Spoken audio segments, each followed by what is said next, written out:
네, 오늘 본문 말씀은 출애굽기 5장 말씀입니다.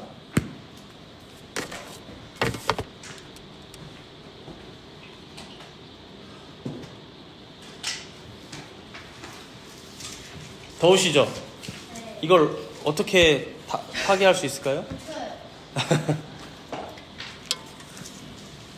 에어컨을 너무 틀다가 안 되면 문을 여시고, 지금은 뭐 일단 틀어보시고, 네, 뭐 자유롭게 대처하십시오. 네, 뭐 땀 흘리면서 예배 드리는 거 오랜만이겠네요. 네, 제가 오늘 본문 말씀은 출애굽기 5장 전체 말씀인데, 제가 봉독은 5장 1절에서 14절 말씀만 봉독하도록 하겠습니다.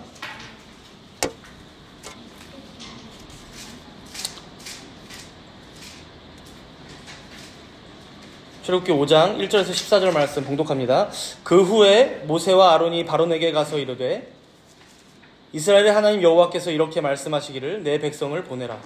그러면 그들이 광야에서 내 앞에 절기를 지킬 것이니라 하셨나이다. 바로가 이르되, 여호와가 누구이기에 내가 그의 목소리를 듣고 이스라엘을 보내겠느냐? 나는 여호와를 알지 못하니 이스라엘을 보내지 아니하니라. 그들이 이르되, 히브리인의 하나님이 우리에게 나타나셨은즉 우리가 광야로 사흘 길쯤 가서 우리 하나님 여호와께 제사를 드리려 하오니 가도록 허락하소서. 여호와께서 전염병이나 칼로 우리를 치실까 두려워하나이다. 애굽 왕이 그들에게 이르되, 모세와 아론아, 너희가 어찌하여 백성의 노역을 쉬게 하려느냐? 가서 너희의 노역이나 하라. 바로가 또 이르되, 이제 이 땅의 백성이 많아졌거늘 너희가 그들로 노역을 쉬게 하는도다 하고, 바로가 그날에 백성의 감독들과 기록원들에게 명령하여 이르되, 너희는 백성에게 다시는 벽돌에 쓸 짚을 전과 같이 주지 말고 그들이 가서 스스로 짚을 줍게 하라. 또 그들이 전에 만든 벽돌 수요대로 그들에게 만들게 하고 감하지 말라. 그들이 게으름으로 소리질러 이르기를 우리가 가서 우리 하나님께 제사를 드리자 하나니, 그 사람들의 노동을 무겁게 함으로 수고롭게 하여 그들로 거짓말을 듣지 않게 하라. 백성의 감독들과 기록원들이 나가서 백성에게 말하여 이르되, 바로가 이렇게 말하기를 내가 너희에게 짚을 주지 아니하리니 너희는 짚을 찾을 곳으로 가서 주우라. 그러나 너희 일은 조금도 감하지 아니하리라 하셨느니라. 백성이 애굽 온 땅에 흩어져 곡초 그루터기를 거두어다가 짚을 대신하니, 감독들이 그들을 독촉하여 이르되, 너희는 짚이 있을 때와 같이 그 날의 일을 그날에 마치라 하며, 바로의 감독들이 자기들이 세운 바 이스라엘 자손의 기록원들을 때리며 이르되, 너희가 어찌하여 어제와 오늘에 만드는 벽돌의 수요를 전과 같이 채우지 아니하였느냐 하니라. 아멘. 우리가 오늘 말씀을 시작하면서 지난주 말씀을 잠시 떠올려 보면요, 모세와 모세의 가족들이 미디안 광야를 떠나서 애굽으로 오는 여정을 살펴봤었죠. 하나님께서는 그들의 여정 가운데 나타나셔서 좀 과격한 방식이지만 죽이겠다고까지 협박하시면서 결국 모세의 아들 게르솜에게 할례를 행하도록 하셨습니다. 왜 이렇게까지 하셨습니까?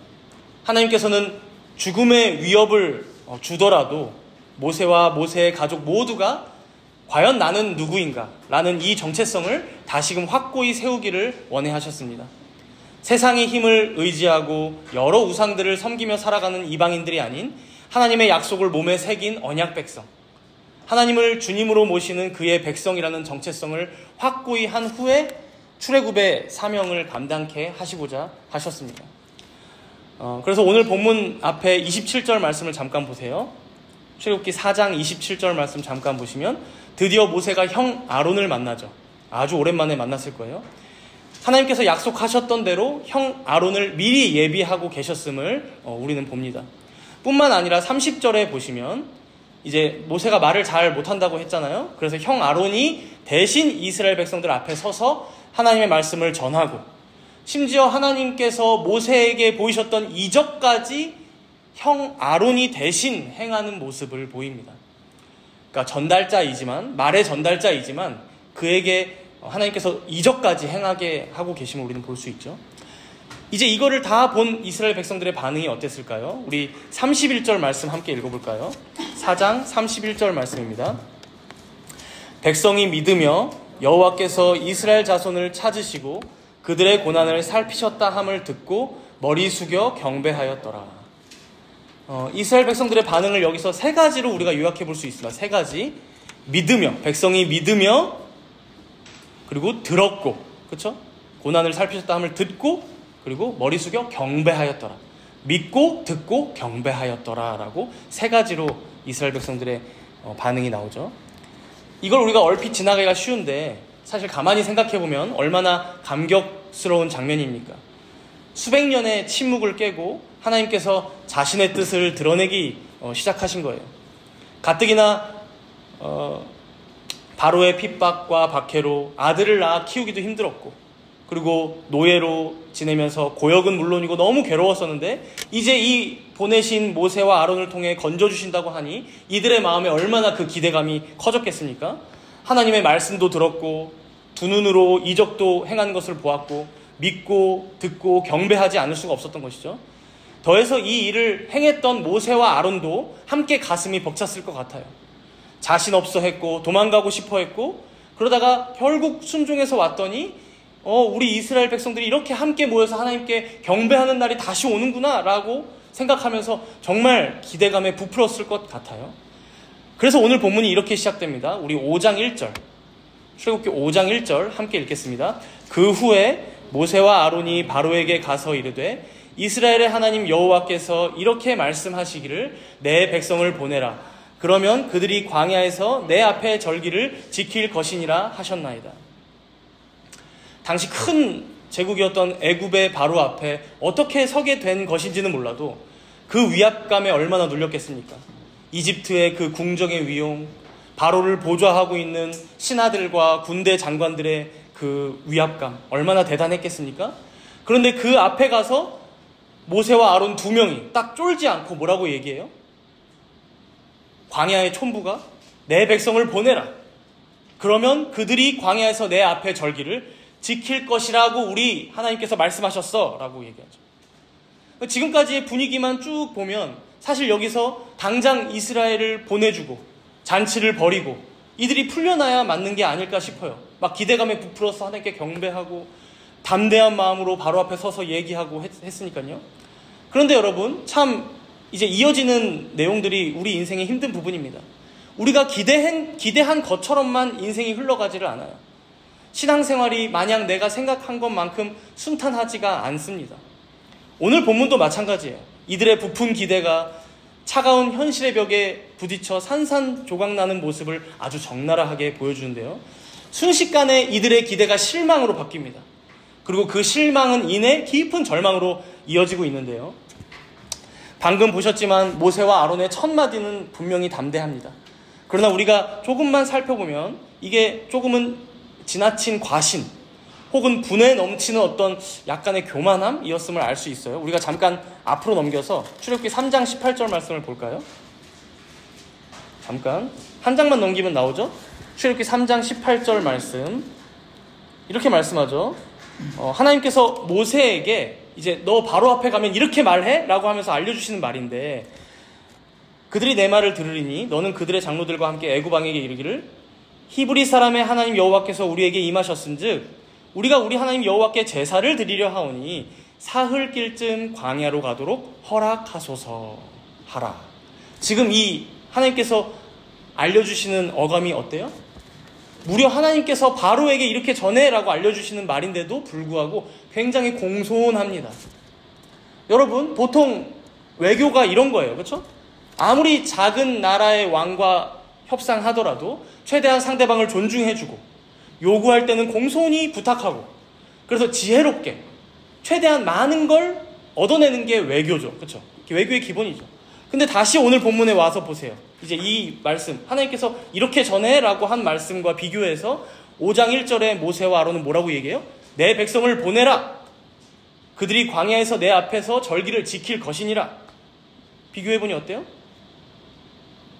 자신감이 아니라 과신같이 보이죠.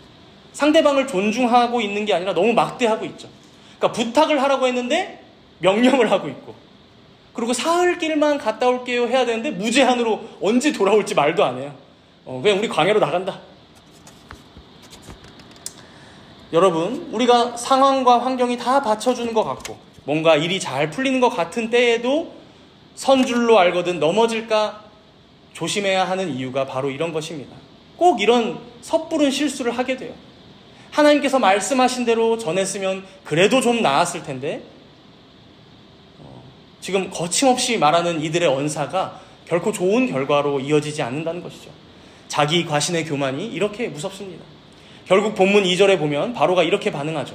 우리 5장 2절 바로의 반응입니다. 함께 읽습니다.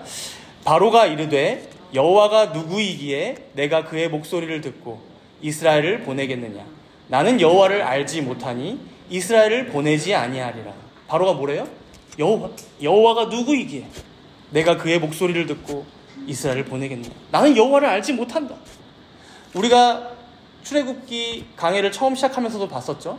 요셉을 알지 못하는 새 왕이 일어났다. 이거는 단순히 무지, 그러니까 요셉에 대해서 역사책에서도 본 적 없는 그런 왕이 일어났다라는 게 아니라 대놓고 요셉이 누군데, 요셉이 섬기던 하나님이 누군데 대놓고 거부하는 것이죠. 지금 이제 그 말을 바로가 직접 자기 입으로 하는 거예요. 여호와가 누구이기에 내가 그의 말을 듣겠냐. 나는 듣지 않을 거야. 여기 애굽에서는 내가 신이고 내가 왕이고 심지어 이 땅을 지키는 수많은 우상들이 있는데 여호와는 뭐 이스라엘 너희들의 신이냐? 광야로 나가려고 하는 걸 보니 광야를 지키고 있나 보지? 비꼬며 말하고 있는 거예요. 나는 그 여호와 누구인지 모르겠고 인정하지 않을 거야. 너희 이스라엘 백성들 보내줄 수 없어. 너희들의 왕은 나다. 너희들이 섬길 신은 나다. 바로 여기서부터 오늘 본문의 깊은 갈등이 시작됩니다. 아니 어쩌면 창세기부터 지금까지 쭉 하나님의 역사가 흘러오고 있지만 이 정도로 하나님의 백성들과 이방의 제국이 크게 맞붙는 것은 처음이기도 하죠. 거대한 영적 전쟁의 서막이 오르는 장면입니다. 오늘 우리는 이 본문을 통해서 부풀었던 우리의 기대가 무너졌을 때, 그리고 거대한 영적 전쟁의 소용돌이 앞에 섰을 때 우리가 정말 붙잡고 의지해야 할 진리가 무엇인지를 함께 나누고자 합니다. 먼저 우리의 기대가 어떻게 무너져 내리게 되는지 살펴볼 텐데요. 일단 이 일은 바로로부터 시작됩니다. 우리 본문 4절, 5장 4절 함께 읽겠습니다. 4절입니다. 애굽 왕이 그들에게 이르되 모세와 아로나 너희가 어찌하여 백성의 노역을 쉬게 하려느냐. 가서 너희의 노역이나 하라.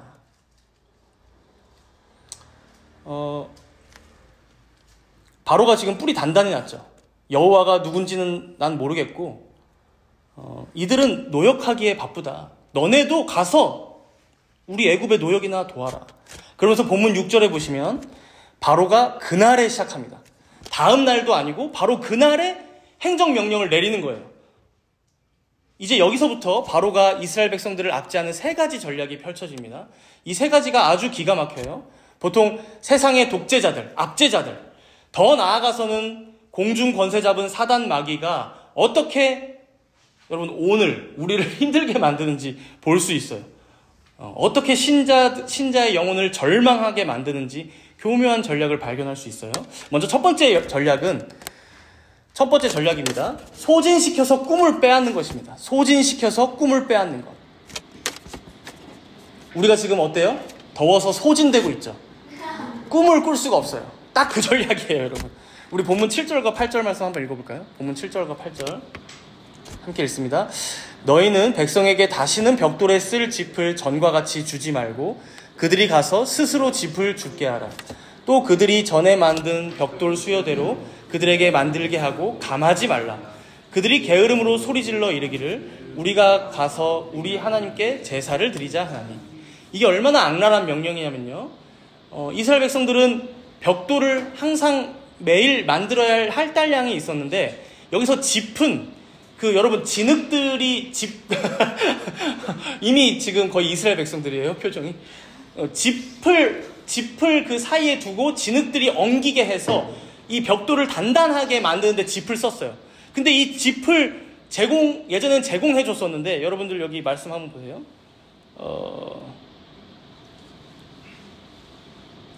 11절에 보시면 너희는 짚을 찾을 곳으로 가서 주우라. 그러나 너희 일은 조금도 감하지 아니하리라. 그러면서 12절에 백성이 애굽 온 땅에 흩어져 곡초 그루터기를 거두어다가 짚을 대신 짚도 아니고 그루터기 같은 거를 가져다가 이제 대신 하면서 벽돌을 구워야 되는데, 만들어야 되는데, 그걸 예전과 똑같은 할당량을 만들어야 된다는 거예요. 그러니 여러분 어때요? 일의 강도는 줄지 않았고, 뼈약볕에 나가서 집까지, 아니 구루터기를 주워와야 하고. 여러분, 우리 여기서 앉아서 이러고 있는 것만도 힘든데 여러분, 이집트에서 이렇게 했다고 생각해 보세요. 이거는 야근해도 불가능하고 체력도 불가능해요. 바로가 이 명령을 내릴 때 어떤 효과를 기대했을까요? 이스라엘 백성들의 몸과 마음이 완전히 지쳐서 자유나 해방이나 구원은커녕 하나님에 대해 생각할 아주 작은 틈조차도 주지 않으려고 했던 거예요. 사실 지금도 우리 에어컨 때문에 고생하고 있는데, 저희 가정이 지난주 한 주간에 이런 일을 겪었어요. 갑자기 지난 주일 오후에 집에 갔더니 에어컨이 현찮아요. 다음날 이제 에어컨 기사는 신청했는데 금요일날 온대. 어떻게 버텨야 되니까 다음날 냉매 보충하시는 수리기사를 불렀는데 보충해줬어. 근데 3일 동안 서서히 찬바람이 쭉 안 나와요. 그러더니만 목요일에는 생으로 안 나와. 그래서 틀면 오히려 더운 바람만 나오는 거예요. 이거보다 더 현찮았던 것 같아요. 그러니 목요일 어떻게 해요? 그냥 꺼놓고 낮에도 지내고 밤에도 지내는데, 여러분 사람이 그 정도가 되면 어떻게 되냐면, 지금도 그렇죠 여러분들? 시원했으면 좋겠다밖에 생각이 안 나요. 에어컨이 잘 나왔으면 좋겠다밖에 온 머릿속에 그게 가득 차서 아무 생각이 나지 않습니다. 여러분 사람이 어떻습니까? 몸과 마음이 지치면 조금만 이렇게 더워도 죄송하지만 하나님이고 뭐고, 목사님 말씀 빨리 끝냈으면 좋겠다 이 생각밖에 안 나는 거예요. 그렇죠? 그래서 그나마 이제 목요일 되니까 무슨 뙤약볕의 요나처럼 기도밖에 안 나오긴 하더라고요. 그렇죠? 사실 사람이 이렇게 몸과 마음이 지치면 내일 생각이 나지 않습니다. 그렇죠? 우리가 꿨던 꿈, 원대한 계획, 애굽을 탈출해서 광야에서 하나님을 섬기고 하나님을 예배하고 다시 저 가나안 약속의 땅으로 돌아가고.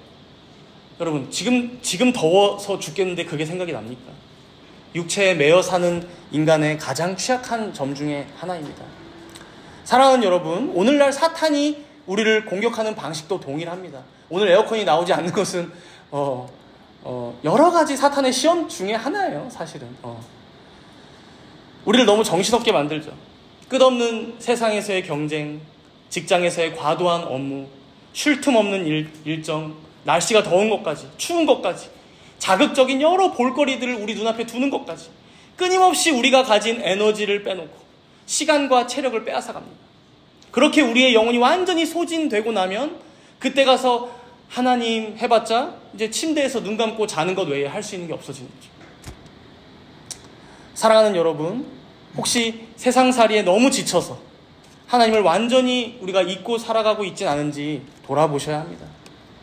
혹시 이 바로의 첫 번째 전략에 다른 누가 아닌 우리가, 그리고 내가 빠져서 허우적대고 있지는 않은지 여러분들 살피셔야 한다는 것이죠.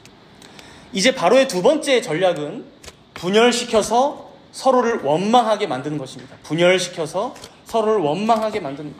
우리 본문 14절 말씀 함께 읽어볼까요? 출애굽 5장 14절입니다. 읽습니다. 바로의 감독들이 자기들이 세운 바 이스라엘 자손의 기록원들을 때리며 이르되 너희가 어찌하여 어제와 오늘에 만드는 벽돌의 수요를 전과 같이 채우지 아니하였느냐 하니라. 벽돌을 만들어야 하는 건 이스라엘 사람들 각각인데, 지금 바로의 감독들을 때리며 핍박하는 게, 감독들이 때리고 핍박하는 게 누굽니까? 이스라엘 자손의 기록원들을 때리고 있어요. 쉽게 표현하면 작업반장들, 중간의 관리자들이에요. 그렇다면 왜 이렇게 했을까요? 차라리 벽돌 굽는 한 사람 한 사람들을 데려다가 분량을 못 채우면 때리면 그 각각의 사람이 더 열심히 했을 거 아니에요? 근데 관리자를 데려다 놓고 때리는 거예요. 여러분 디바이드 앤 룰이라는 거 들어보신 적 있으시죠? 분할 통치, 분열 통치라고 합니다. 어떤 제국이 식민지를 지배할 때 혹은 어떤 독재자가 백성들을 똘똘 뭉치지 못하게 만들고 분열시키려고 할 때 쓰는 방식, 디바이드 앤 룰. 화살이 지도자에게 날아오지 않게 하는 거예요. 그 밑에서 내부에서 서로가 서로를 향해 비난하고 탓하고 원망하면서 하나 되지 못하게 해서 자기의 이 독재를 완전하게 만드는 정책입니다. 생각해 보세요. 만약에 이스라엘 백성들을, 개개인들을 데려다가 때리고 핍박했다면 오히려 이 백성들이 똘똘 뭉쳐서 저 애굽을 향해 손가락을 같이 화살을 겨눴을 거예요. 그러나 지금 중간 관리자를 핍박하면 어때요? 상황이 벌써부터 복잡해지죠. 중간 관리자들은 애굽 사람들이 아니에요. 히브리 동족이에요. 근데 동족들에게 너희들 많이 만들어야 돼요. 말해야 돼요. 왜? 내가 지금 매 맞고 있으니까. 너무 힘드니까 나도. 그러니 여러분, 이 백성들은 또 어때요? 애굽이 시켜서 이 관리자들이 그런 걸 알면서도 이 작업반장들이 나에게 왜 이렇게 박하게 굴지? 그들을 원망하게 되는 거죠. 결국 지금 진짜 악독한 건 바로왕인데, 바로왕은 어느새 이 사이에 쏙 빠져서 이스라엘 백성들 내부에서 백성들과 관리자 사이가 서로 비난하며 원망하게 만들어버리고 있는 거죠. 분열시켜서 서로 원망하게 만드는 분할 통치. 왕만 편한 거예요. 그래서 이 기록원들이요, 본문 21절을 한번 보세요. 출애굽기 5장 21절. 모세와 아론을 만나는 장면인데, 만나서 말하기를 21절 중간에 보면 그들의 손에 칼을 주어 우리를 죽이게 하는도다. 이제는 자신들을 구원하러 왔다는, 그래서 그렇게 하나님께 함께 경배하며 환영했던 그 두 지도자들을 향해 화살을 겨누기 시작하죠. 여러분, 동일하게 우리 또한 어떻습니까? 가정에서 어떻습니까? 경제적인 어려움이 닥쳐올 때, 가정에 여러 가지 힘듦이, 부침이 다가올 때 서로 부부가 원팀이 돼서, 한 몸이 돼서 함께 기도하며 난국을 타개해 나가야 하는데, 당신 때문이야, 당신 때문에 일이 이렇게 된 거야, 서로 원망할 때가 많죠. 자녀들도 키우다 보면 이런저런 갈등이나 고민이 생깁니다. 어려움이 생길 수 있는데, 그걸 더 큰 그림에서 사회 구조적으로도 어려운 점들도 많은데, 그런 건 서로 상의하지 않고 논의하지 않고 서로의 양육 방식을 탓한다거나, 우리 애가 왜 그러겠어, 당신 닮아 그렇지, 그렇죠? 서로를 탓하며 결국 갈라서게 되는 부부들도 아주 많아요. 직장이나 사회에서는 어떻습니까? 회사의 구조 자체 혹은 사회의 시스템 자체가 부조리하고 부당한 게 너무 많은데, 그것에 함께 맞서서 목소리를 내기보다 서로가 서로를 향해, 상사는 직원을 향해, 직원은 상사를 향해, 혹은 우리 사회는 어때요? 남자는 여자를 향해 역차별이에요. 여자는 남자를 향해 차별이에요. 젊은이들은 노인 세대를 향해서 당신들이 우리한테 준 게 뭐가 있어? 가난한 자들은 부자들을 향해서 더 내놓으라고, 부자들은 너희들이 뭔데 내가 더 내놔야 돼, 그죠? 디바이드 앤 룰, 분열 통치예요. 서로 탓하고 비난하기에만 바쁩니다. 사단이 자주 쓰는 전략이에요. 우리 한국교회도 그러하죠. 진짜 원수는 저 멀리서 웃고 있는데 정작 하나님의 백성들끼리 끊임없이 나를 세워서 싸우도록 만드는 거예요. 그렇게 우리 또한 영적으로 깨어있지 않으면 어느새 이 교묘한 바로의 전략에 넘어가고 말 것입니다. 여러분, 기억하십시오. 진짜 우리를 힘들게 하는 원수는 내 옆에 가족, 내 옆에 성도, 내 옆에 동료들이 아닐 수 있습니다. 우리를 분열시켜 함께 무너지게 만들려는 악한 자들의 전략, 혹은 사단의 전략이 아닌지 우리가 분별하며 대처해 나가야 한다는 것이죠. 이제 마지막 바로의 세 번째 전략을 보겠습니다. 앞에 두 전략의 완성판이라고 볼 수 있는데요, 희망을 절망의 원인으로 만드는 거예요. 희망이었던 것을 절망의 원인이 되게 만드는 거예요. 우리 본문 20절, 21절 함께 읽어봅시다. 출애굽기 5장 20절, 21절이에요. 그들이 바로를 떠나 나올 때에 모세와 아론이 길에 서 있는 것을 보고 그들에게 이르되, 너희가 우리를 바로의 눈과 그의 신하의 눈에 미운 것이 되게 하고 그들의 손에 칼을 주어 우리를 죽이게 하는도다. 여호와는 너를 살피시고 판단하시기를 원하노라. 이스라엘의 기록원들, 이 중간 관리자들, 작업반장들이 모세와 아론을 만나는 장면인데, 여기서 두 가지 지점을 보면 이들이 얼마나 모세와 아론에게 원망이 깊어지고 있는지를 알 수 있어요. 먼저 첫 번째로는 20절에 보시면 모세와 아론이 길에 서 있는 것을 보고라고 하는데, 이걸 원문에 보면 만나다라는 단어가 여기에 포함되어 있어요. 서 있는 것이 사실 만나다라는 단어예요. 근데 이 만나다라는 이 단어가 단순히 만남 이상의 의미를 내포합니다. 어떤 의미가 있냐면 공격하다, 덮치다라는 의미를 갖고 있어요. 그러니까 이들이 모세와 아론을 만나려고 서 있는데 어떤 마음으로 서 있는 거예요? 거의 공격하고 덮치는 형국으로 지금 이들에게 화를 쏟으려고 하는 것을 볼 수 있죠. 두 번째로는 21절에 보시면 이들이 모세와 아론에게 얘기하죠. 너희가 우리를 바로의 눈과 그의 신하의 눈에 미운 것이 되게 했다. 여기서 미운 것이란 단어에 각주 달려있는데 주석 보시면 뭐라고 나와 있어요? 나쁜 냄새. 악취라고 할 수 있겠죠. 나쁜 냄새, 악취. 그러니까 어떤 의미예요? 우리는 지금까지 바로 왕 아래에서 그냥 그들이 우리 때문에 막 아우 야 쟤네 냄새 난다 저리가 이러진 않았는데 지금 너희들 때문에 어떻게 됐다는 거예요? 바로와 바로의 신하들에게 우리가 냄새 나는 사람들이 돼버렸네. 악취 나는 사람들이 돼버렸어. 이게 누구 때문이야? 모세와 아론, 너희들 때문이야. 불과 며칠 전까지만 해도 모세와 아론과 이들이 함께 어떻게 했어요? 그들의 말씀을 믿고, 그들이 전해준 말씀을 믿고, 그들이 보여준 이적을 보고, 그리고 그들과 함께 하나님을 경배했어요.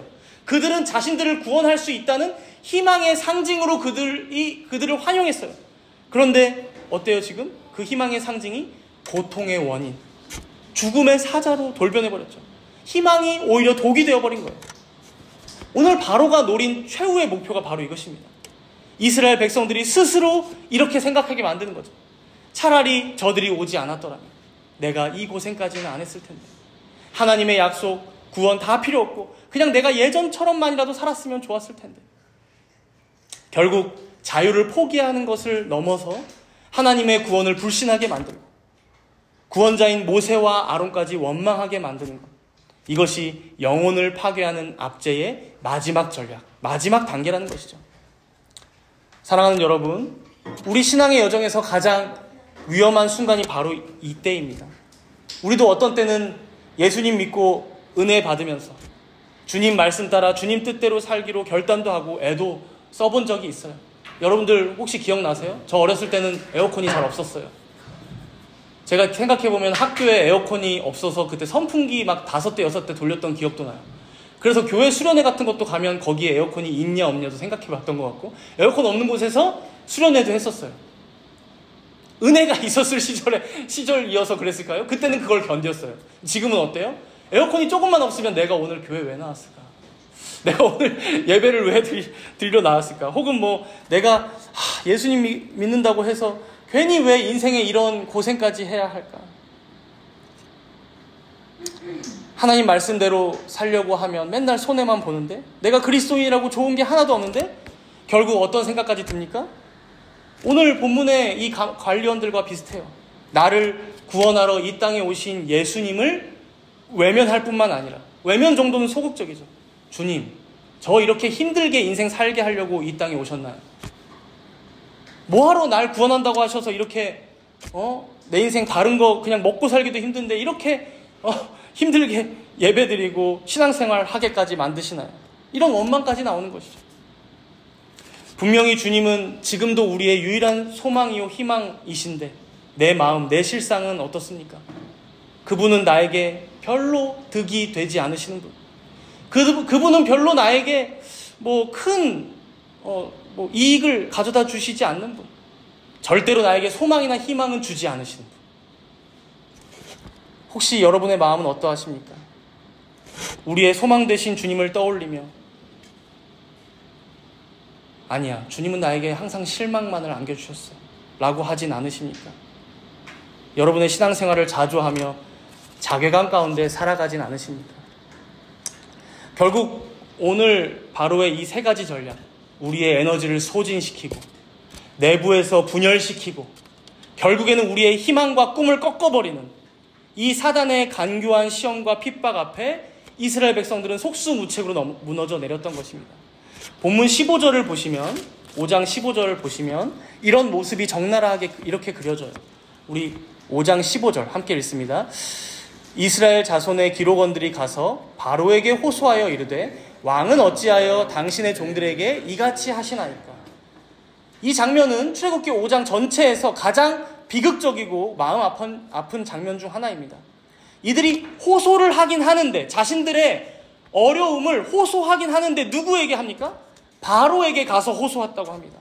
여기서 이 호소하다 부르짖다라는 이 단어는 앞에 출애굽기 2장 23절을 보면 이스라엘 백성들이 고된 노동으로 너무 힘들어서 다 같이 하나님 앞에서 울며 부르짖었던 바로 그 단어, 호소하다, 짜크와 같습니다.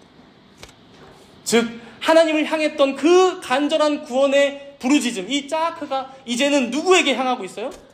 자신들을 억압하고 고통스럽게 하는 그 근원인 바로에게 향하고 있어요. 거기다 여기 15절 16절을 이어서 보면 이들이 이 바로 앞에서 잘 보이려고 얼마나 자신들을 낮춰서 얘기하는지, 우리는 당신들의 종입니다, 3번이나 당신들의 종입니다라고 낮추면서 그 폭군에게 자비를 구하고 있어요. 그런데 모세와 아론 앞에서, 하나님 앞에서는 어떻게 해요? 쫙 호소하지 않고 있죠. 이 단적인 장면을 통해서 우리가 알 수 있는 것은 이들이 완전히 영적으로 길을 잃은 상태라는 거예요.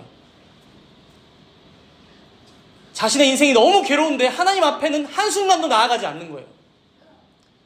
주변 사람들에게 도움은 청하면서 정작 우리의 아버지 되신 하나님께는, 우리의 생사 여탈권을 쥐고 계신 그 주님께는 나아가지 않는 거예요. 마치 바로에게, 우리 직장의 사장님에게, 내 주변의 배우자에게, 나의 부모님에게 모든 것이 달려있는 것처럼 행동하고 있는 거예요. 바로의 3가지 전략에 완전히 넘어가 버린 것이죠. 하나님을 잊어버린 삶. 그렇다면 이스라엘 백성들이 왜 이렇게 무너질 수밖에 없었을까요? 아무리 바로의 전략이 있었다지만 모세도 아론도 와서 함께 이 일을 시작하려고 했는데 이렇게 절망스럽게 되었으니까요. 이 부분에서 칼뱅 목사님은 이렇게 이들의 심리를 해설합니다. 여러분들 잘 들어보세요. 칼뱅 목사님의 오늘 이 이스라엘 백성들이 이렇게 된 이유를 이렇게 얘기합니다. 그들은 하나님의 은총을 즉각적인 성공으로 재단하려 했다. 그들은 불과 얼마 전에도 약속된 구원에 대해 하나님께 감사드렸었다. 그러나 이제 그들은 마치 하나님께 속기라도 한 것처럼 모세와 아론을 맹렬히 비난하고 있다. 우리는 여기서 이들의 믿음이 얼마나 연약했는지 알 수 있다. 그 믿음은 아주 작은 시련 앞에서도 즉시 식어버릴 만큼 위태로운 촛불과도 같았다. 이 칼뱅 목사님의 말씀이 우리의 폐부를 찌르는 것 같지 않습니까? 이스라엘 백성들의 믿음은 조건부 믿음이었습니다. 혹은 당장 버튼을 척 누르면 무엇이 나오겠지라고 생각하는 자판기 믿음과도 같았던 것 같아요.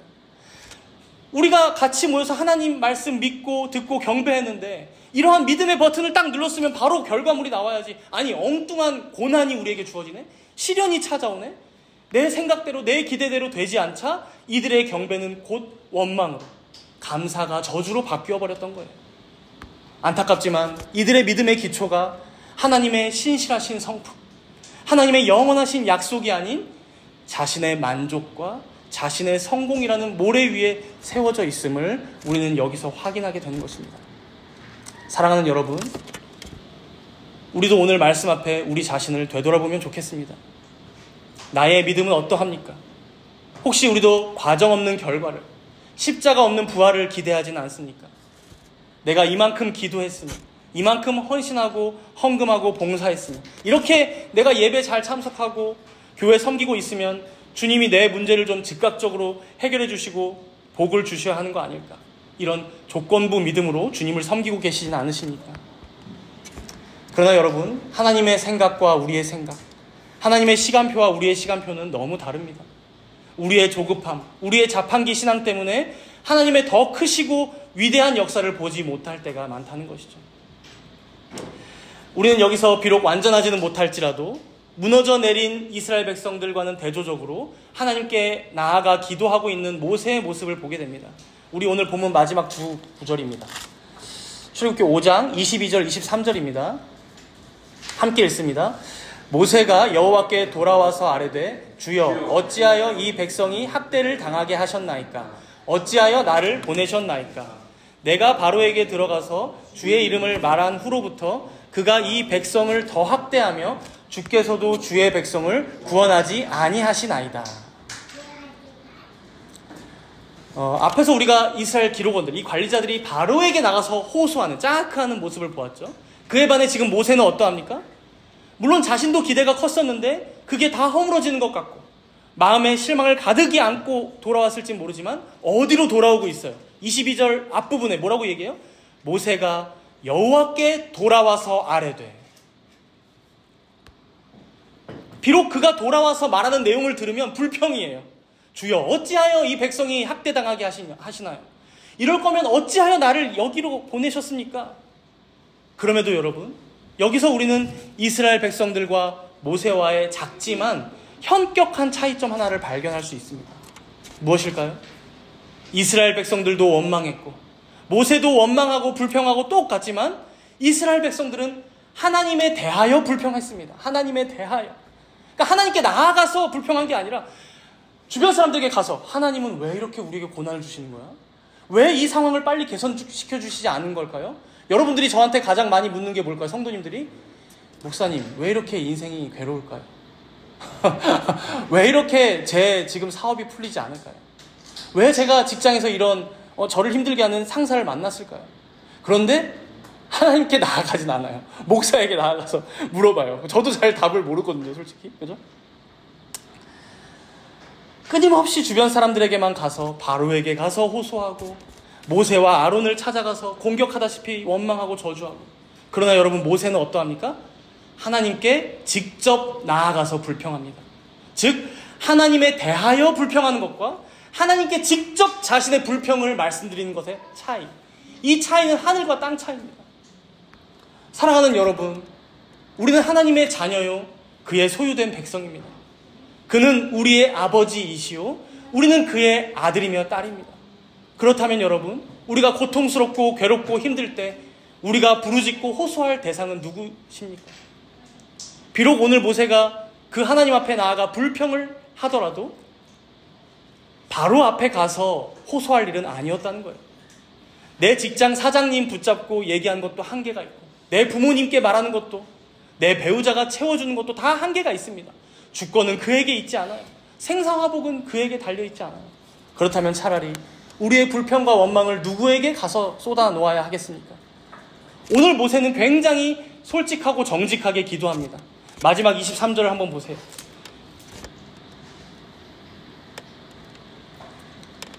바로는 이 백성을 더 학대할 것이고 주님은 주의 백성을 구원하지 않으시겠죠.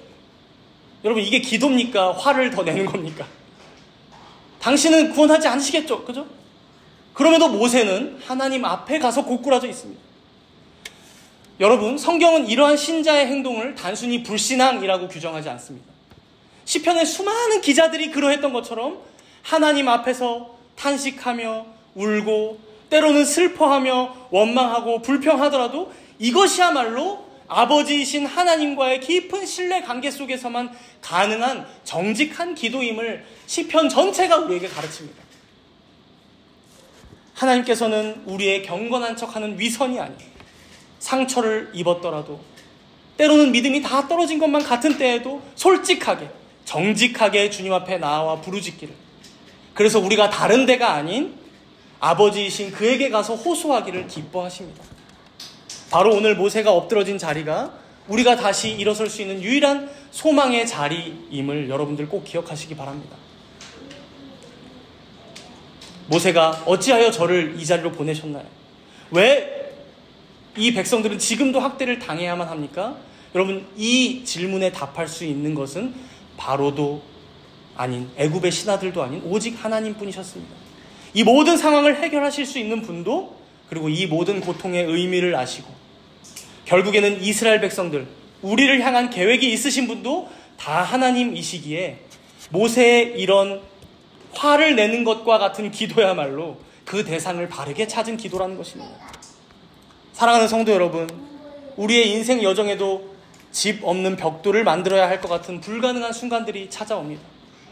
우리의 선한 의도가 오해받고 우리의 희망이 절망으로 바뀌는 억울한 때도 찾아옵니다. 바로 그때 우리가 기억해야 합니다.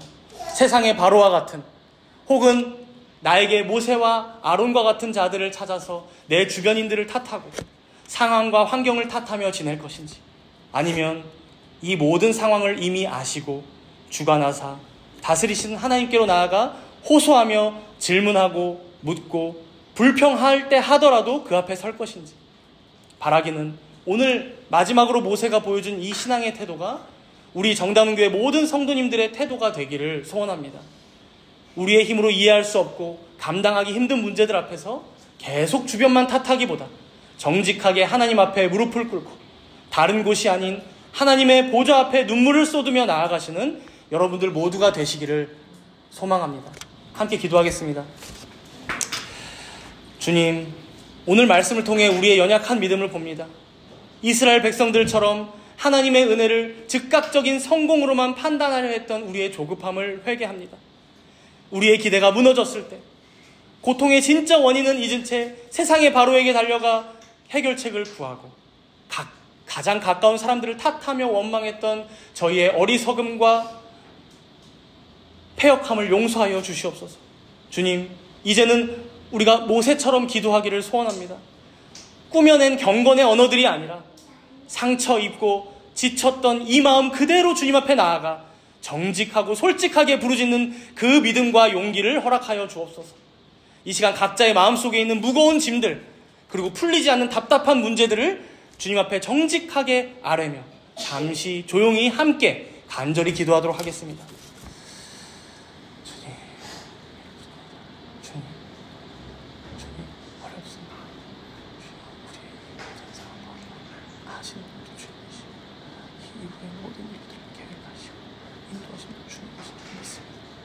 주여, 우리의 모든 어려움을 아시는 주님께서 우리에게 인정을 풀어주시옵소서. 주여, 그래서 말했던 것처럼 바로의 그 모형 앞에서 일어서고 성령의 박함을 분열하지 않고 정말 이 어려운 시간도 계속 하나 되어서 주님께 너무 올려드리고 주님 앞에 나아가 선수를 불편하고도 주님께 부르짖으며 일들을 나아갈 수 있는 잘 될 수 있도록 인도하여 주시옵소서. 그리고 모든 성도들 가운데 주님의 충만할 수 있도록 인도하여 주시옵소서. 어려움을 나아갈 수 있도록 우리의 모든 탄식까지도 기도로 받으시는 주님, 이제 세상의 바로에게 달려가지 않고 모든 문제 앞에서 가장 먼저 주님께로 돌아오는 우리들 모두가 되게 하여 주옵소서. 조급함으로 안절부절하기보다 신실하게 지금도 일하고 계신 주님의 손길을 신뢰하며 지금의 어려움과 힘듦을 인내할 수 있는 모든 복된 주의 권속들 되게 하여 주옵소서. 이제 세상으로 나아가는 모든 성도들을 붙들어 주시사 믿음으로 승리하는 복된 한 주간 되게 하여 주옵소서. 감사드리며 예수님 이름으로 기도합니다. 아멘.